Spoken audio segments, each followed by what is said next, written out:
Good morning sa ating lahat. No, meron akong sasabihin na naman sa inyo.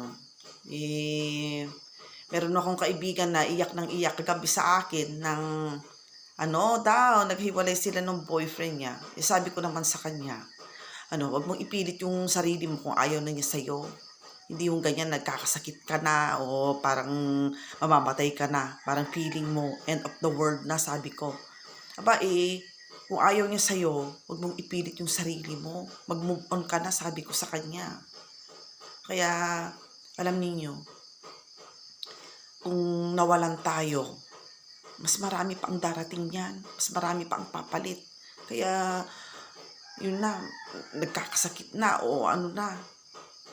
Parang feeling na niya, mamamatay na siya. Hindi ganun yun. Hindi ganun Tanggapin mo yung mga pangyayari sa buhay.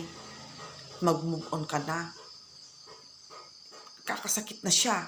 Hindi pwede yung ganun. Ay nako, talagang mahirap talaga. Pero dapat tanggapin natin yung katotohanan, di ba mga friends? Hanggang sa muli, bye-bye!